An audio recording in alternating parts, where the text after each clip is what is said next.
Hello all வணக்கம் and welcome back to Naga two hands. So Japanese லாங்குவேஜோட katakana எழுத்து வடிவம் பார்த்துக்கிட்டு இருக்கோம். ஸோ இதுக்கு முன்னாடி ஹிரகானா எழுத்து வடிவம் அண்ட் கதகானாலையும் ஃபியூ லைன்ஸ் ஆஃப் எழுத்து வடிவம் எல்லாமே நம்ம பார்த்துருக்கோம். நீங்கள் ஒரு ஜாப்பனீஸ் லேர்னராக இருந்தீங்க, தமிழ் வழியாக ஜப்பானிய மொழியை கற்றுக்குறீங்க அப்படின்னா அந்த வீடியோஸ்லாம் செக் அவுட் பண்ணி பாருங்கள். கண்டிப்பாக ஹெல்ப்ஃபுல்லாக இருக்கும்னு நான் நினைக்கிறேன். ஸோ இன்றைக்கி லெசனில் கதகானா ந வரிசை தான் பார்க்க போகிறோம். So let's start.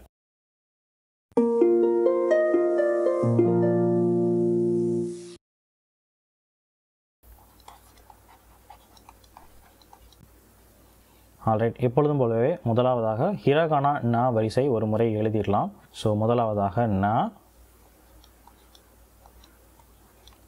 இரண்டாவதாக நீ, மூன்றாவதாக நு, நான்காவதாக நே, ஐந்தாவதாக நோ.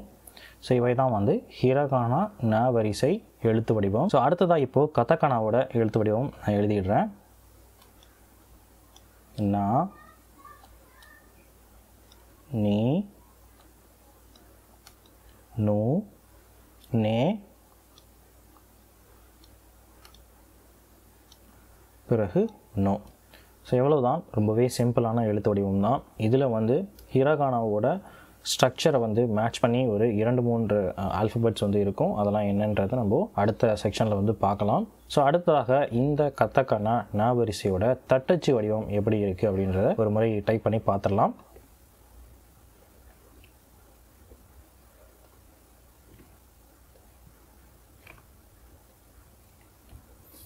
ஆல்ரைட், ஸோ இவ்வளவு தான் தட்டச்சு வடிவம்.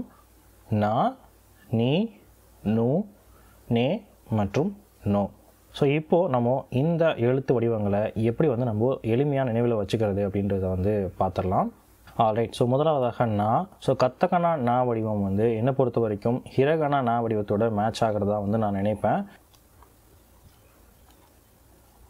ஸோ இதுதான் ஹிரகானா ந அப்படின்றது.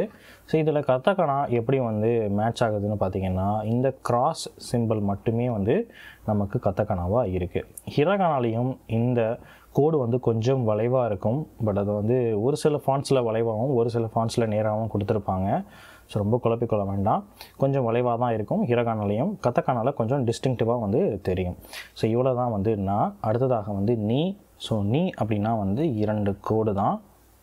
ரொம்பவே சிம்பிளான ஒரு எழுத்து வடிவம். இதுவும் பார்த்திங்கன்னா நமக்கு ஹிரகானாவோட மேட்ச் ஆகும். அது எப்படின்னு பார்த்தீங்க அப்படின்னா, நம்ம நீயோட ஹிரகானா எழுத்து வடிவம் இப்படி இருக்கிறதா நம்ம பார்த்துருப்போம் இல்லைங்களா.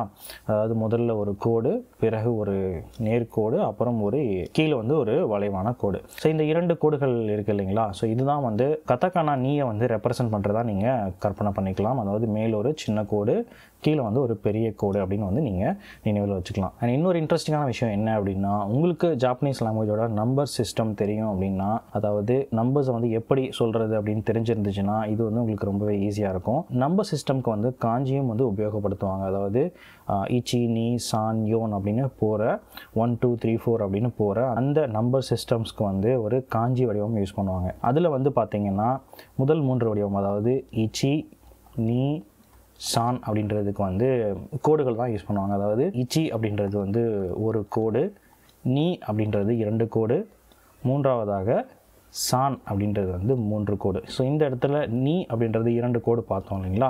ஸோ அதே தான் இங்கேயும். ஸோ இங்கே நம்மளோட உச்சரிப்பை பார்த்திங்கன்னா இந்த எழுத்தோடது நீ அப்படின்றது தான். ஸோ அதுக்கு 2 கோடுகள் யூஸ் பண்ணுவாங்க. ஸோ ரொம்பவே சிம்பிளான எழுத்து வடிவம் தான். ஸோ அடுத்ததாக நு. ஸோ நு அப்படின்றதுக்கான எழுத்து வடிவம் இவ்வளவு தான். ரொம்பவே சிம்பிளான எழுத்து வடிவம். மேலே ஒரு சமதளமான கோடு, பிறகு ஒரு வளைவான கோடு, அண்ட் அதிலிருந்து சிறிய கோடு. இந்த மாதிரி ஒரு கோடு தான் நம்ம த அப்படின்ற எழுத்துலையும் நம்ம பார்த்துருப்போம். அதாவது இப்படி இருந்திருக்கும். ஸோ இந்த இடத்துல அதே மாதிரி உங்களுக்கு நூ அப்படின்றது, இந்த நீளமான கோடு உங்களுக்கு இந்த நூலை வராது அப்படின்னு நீங்கள் நினச்சிக்கலாம். ஸோ இப்படி நீங்கள் எளிமையாக நினைவில் வச்சுக்கலாம். ஸோ அவ்வளோதான். ஸோ அடுத்ததாக பார்த்தீங்கன்னா நே அப்படின்ற ஒரு எழுத்து. ஸோ அதோட வடிவத்தை நான் முதல்ல ஹைலைட்டரில் எழுதிடுறேன். ஆல்ரைட், ஸோ இவ்வளவு தான். ஸோ ஒரு முறை எழுதியும் காட்டிடுறேன். நூ எப்படி நீங்கள் ஸ்டார்ட் பண்ணுவீங்களோ அதே மாதிரி தான் இந்த நே வடிவமும் கொஞ்சம் இங்கே ஸ்டார்ட் ஆகும். ஸோ இந்த வடிவத்தை பொறுத்த வரைக்கும் ஸ்ட்ரக்சரலாக ஒரு நேர்த்தியான வடிவமாக இருக்கிறதா வந்து எனக்கு தோணும். ஸோ நான் இதுக்கும் வந்து நினைவில் வச்சுக்கிறதுக்கு பெருசாலாம் வந்து போட்டு குழப்பிக்கல. ஸோ எழுதி பார்த்தே வந்து இந்த நே வடிவத்தை வந்து நான் நினைவில் வச்சுக்கிட்டேன். ஸோ அடுத்ததாக வந்து நோ அப்படின்ற ஒரு ஆல்ஃபபெட். இது வந்து ரொம்பவே சிம்பிள். நம்ம ஹிரகானா நோ பார்த்துருப்போம் இல்லைங்களா, இந்த வடிவம். ஸோ இதில் வந்து இந்த ஸ்டார்டிங்கில் வர்ற இந்த ஒரு கோடு இருக்குது இல்லைங்களா, ஸோ இதுதான் வந்து கத்தக்கானாவில் இருக்கிற நோவை வந்து ரெப்ரசன்ட் பண்ணும். அதாவது இந்த வடிவம் மட்டுமே தான் வந்து நோ அப்படின்றது. நீங்கள் இந்த தட்டச்சு வடிவத்துலையும் பார்க்க முடியும். நோன்றது ஒரு சாய்வான ஒரு கோடு மட்டும் கொடுத்துருப்பாங்க. ஸோ அடுத்ததாக ஸ்ட்ரோக் ஆர்டர் டயக்ராம் பார்த்துடலாம். ஆல்ரைட், இப்போ நான் வரிசையோட ஸ்ட்ரோக் ஆர்டர் இங்கே வந்து பேஸ்ட் பண்ணியாச்சு. ஒரு முறை இதையும் எழுதி பார்த்துடலாம். ஸோ முதல் கோடு, இரண்டாவது கோடு, இதில் வந்து 2 கோடு,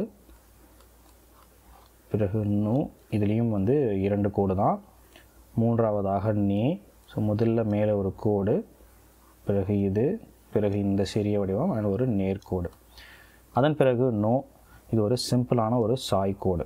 ஸோ இவ்வளவு தான் நா, நீ, நூ, நே, நோ. ஸோ இந்த நேல வந்து பார்த்திங்கன்னா இங்கே வந்து ஒரு சிறிய ஸ்ட்ரோக் மாதிரி வச்சுருப்பாங்க. பட் ஆனால் இங்கே வந்து ஒரு நேர்கோடாக போட்டிருப்போம். எகெயின் பல முறை சொன்ன மாதிரி இதெல்லாம் வந்து ஃபாண்ட்டில் இருக்கிற ஒரு டிஃப்ரென்ஸ் மாதிரி தான். ஸோ நீங்கள் 2 மாதிரியும் போடலாம். இது வந்து கொஞ்சம் கேலிகிராஃபி அந்த மாதிரி வந்து ஸ்டைலில் இருக்கும். பட் இவை வந்து எழுத்து வடிவம் அல்லது தட்டச்சு வடிவம் அப்படின்னு வந்து நீங்கள் நினச்சிக்கலாம். ஸோ இதையே நீங்கள் ஃபாலோ பண்ணலாம். நா, நீ, நூ, நே மற்றும் நோ. ஸோ அடுத்ததாக வந்து ஒரு சாம்பிள் வேர்ட்ஸ் வந்து இந்த ஒரு எழுத்துக்கும் வந்து நம்ம பார்க்கலாம். ஆல்ரைட், ஸோ நான் வரிசைக்கான கொஞ்சம் சாம்பிள் வேர்ட்ஸ் இங்கே பேஸ்ட் பண்ணியிருக்கேன். ஒன்றா பார்க்கலாம். ஸோ முதலாவதாக ந அப்படின்ற ஒரு எழுத்து. அதுக்கு வந்து ந, இ, ஃபு, நைஃபு அப்படின்னு கொடுத்துருக்காங்க. ஸோ அகெயின் ரொம்பவே ஸ்ட்ரைட் ஃபார்வர்டாக இருக்குது. நைஃபு அப்படின்னா வந்து நைஃப் அப்படின்னு வந்து அர்த்தம்.